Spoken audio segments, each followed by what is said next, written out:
Yes, folks, the world is going through a period of deranged environmental madness, and it's rapidly getting worse. We have grown adults hanging on to every word of a 16-year-old girl, for God's sake.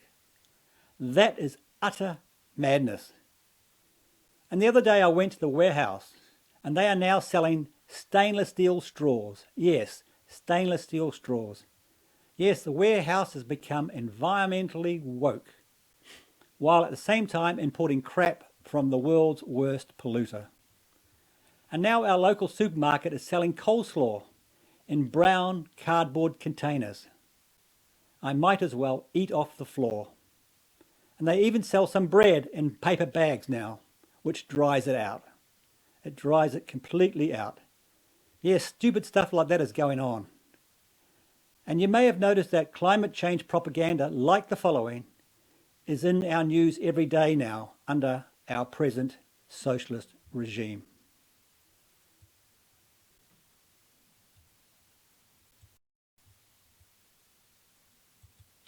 The longest United Nations climate talks on record have ended with a compromise deal. All countries agreeing to put tougher carbon cutting plans in place in time for another major conference next year. The BBC's David Shookman has more. We're starting to get a little lost. We are kind of lost. Okay. Confusion and fatigue after the longest session of climate negotiations on record. We are a little confused about what documents are being discussed. The hope had been to speed up the fight against rising temperatures. Instead, the talks limped to a compromise that left many unhappy, especially the island nations that fear for their futures.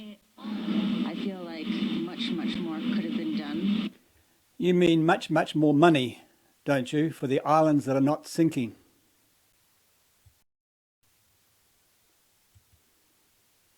The island nation of Tuvalu is growing in size. University of Auckland study examined changes in the geography of the 9 atolls and the 101 reef islands between Speaking of the Bikini Atoll is in it. It's where Fox News gets the blondes. Bikini Atoll. And there's 101 reef island nations in there. They're all coming back. They're all growing. They're sprouting out of the ocean. It's like they're coming back. It's like the sea levels are receding. Do islands really rise and fall? Well, it depends. They can. Then there's a companion story, and this is at Bloomberg.com, which is an acceptable drive-by media outlet as far as the left is concerned. Climate change just got a little less terrible. Oh, and there's a third story. Research says that the sun is going to have experienced a major cooling period between now and 2050. But the climate change people, that's got nothing to do with climate change. Are you kidding? The sun, that's not a factor. Yes, sir? Yeah. Anyway, now back to the first clip. And I'm thinking about how I'm going to go home and explain that this was a really challenging process, especially for the island states and the developing nations. The gases driving up temperatures are being blasted out in ever greater quantities, and the most vulnerable countries were banking on getting new promises to cut these emissions. Their worry is that a hotter world will see more melting of the ice caps. But they're not melting.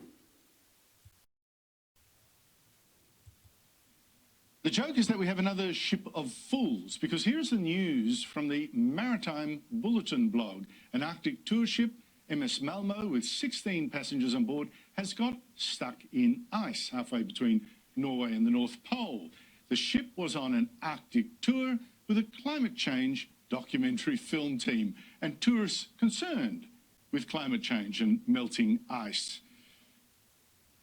Worry no longer about melting ice. Now, I can't find out who these global warming activists are. Sweden's Aftenposten paper hasn't identified them either. But I do love the image. Global warmists determined to scare us about how little Arctic ice there is, having to need rescue where they get trapped in exactly the ice they thought wasn't there. In fact, rescued by helicopters. just terrible. I mean, think of all those emissions, those global warming emissions. But even funnier is that this has happened before, and more than once. 6 years ago, we were told of another ship of global warmers off to study polar ice, this time Antarctica. A modern-day scientist adventurer is about to undertake one of the largest Australian science expeditions to the Antarctic. Now, that man, the leader of the expedition, was Professor CHRISTIANE, and his expedition included Greens Senator Janet Rice, who was so excited about seeing how global warming had wrecked Antarctica. I'm off to Antarctica tomorrow, she tweeted. It seems appropriate that my last post here before I go is about campaigning for effective action on climate change. Turns out she probably wanted more warmth in the end, because Rice, Turney and their ship of warmers hit such thick ice that an icebreaker couldn't free them, and they too had to be rescued by helicopters.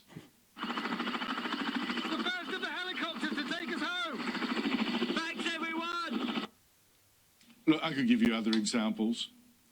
How about 2 years ago, British adventurer Penn Haddo, he announced his own expedition to prove that this global warming was melting away the whole North Pole. And the media left, of course, ate it up. Haddo attempts to become the first man to travel to the North Pole by boat. The rising temperatures... They always use the same footage. The polar ice cap has made the impossible possible. Well, actually, the impossible was still impossible. But unfortunately, few media then reported that his yacht actually got stuck in sea ice when still 1,000 kilometres from the North Pole and had to turn back. Yeah, anyway, back to the first clip again. And a higher sea level, threatening coastlines around the world. The whole point of these talks over the last quarter of a century has been to try to stop global temperatures from rising to dangerous levels. The world has already warmed by just over 1 degree Celsius over the last 150 years, and a rise of up to 1.5 degrees is regarded as the maximum safe limit. But even with all the pledges that countries have made on climate change, we're still heading for an increase of at least 3 degrees, despite all these conferences. So what happens now? The world's biggest polluter, China, is still using coal, the dirtiest kind of fuel, and has plans to burn a lot more of it. But there are hints that next year we'll see a greener Chinese policy emerge. Greener? Greener?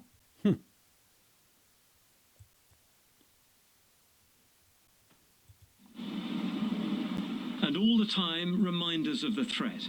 Australia is enduring unprecedented bushfires. And the Greens claim these bushfires are caused by climate change, and likewise the drought. But not so.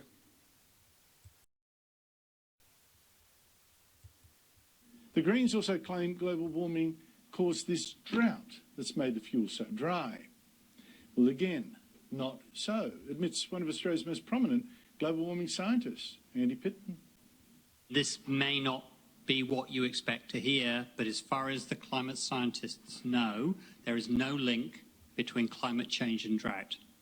Now, that may not be what you read in the newspapers and sometimes hear commented, but there is no reason a priori why climate change should make the landscape more arid. Yes. Anyway, now to the facts about climate change. Hello and welcome to Outsiders, Weather and the Skeptics Ice Age Watch, where we ask the big questions, namely, what does a normal New South Wales Energy and Environment Minister look like? Here's one.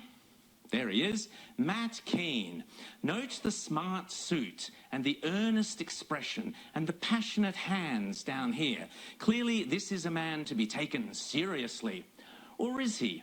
Astute viewers will be paying special attention to the colour of the tie here, which you will note is a deep shade of green.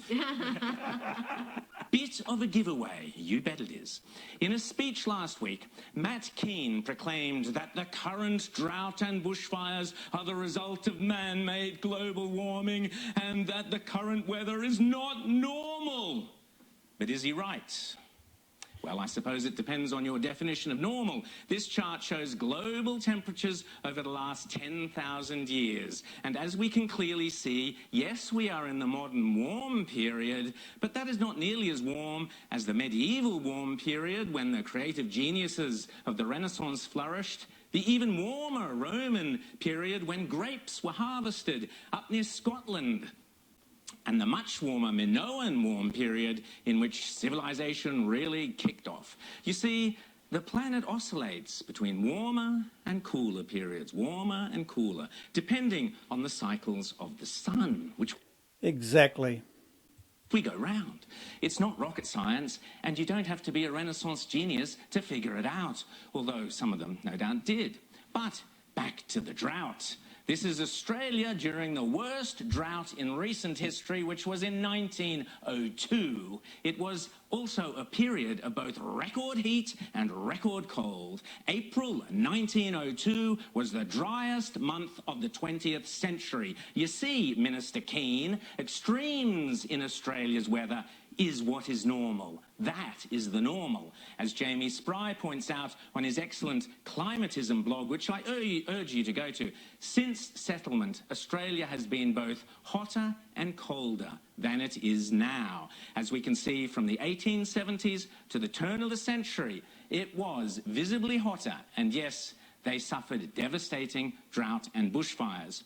Oh, but the smoky haze isn't normal, bleated Minister Matt Keane. Wrong again. As Chris Kenny reports in the Weekend Australian, in 1936, the smoke haze was so bad in Sydney, a ship from Hong Kong couldn't find the harbour. And in 1951, all Sydney airports were shut because the smoke was too thick for planes to land. You see, drought and bushfires are perfectly normal in Australia, Minister Keane. But here's what is definitely not normal. The Bureau of Meteorology only start their temperature graphs back here in 1910, when it was exceptionally cool. So to the untrained eye, it looks as if Australia has been getting warmer ever since. Naughty, naughty. Now, part of Matt Keane's job as New South Wales Minister for the Environment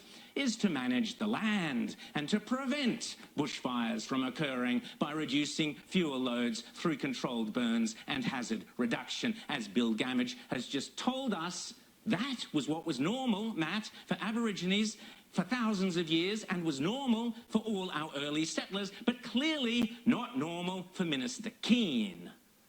Minister Keane manifestly failed in your job, and then to have the sheer gall to turn around and blame not yourself, but climate change. Yeah. So what's this climate change nonsense all about? Well, Corey Bernardi sums it up in a few simple words.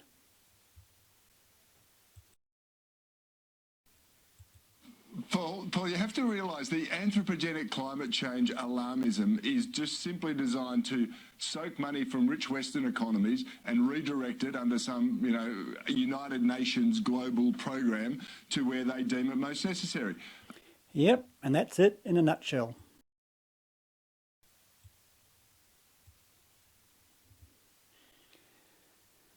Yeah, but folks, what I really don't understand is this. Why do so many people not ask any questions about this climate change hoax? Why do they so readily accept what the media feeds them? Now, I guess it is partly due to education.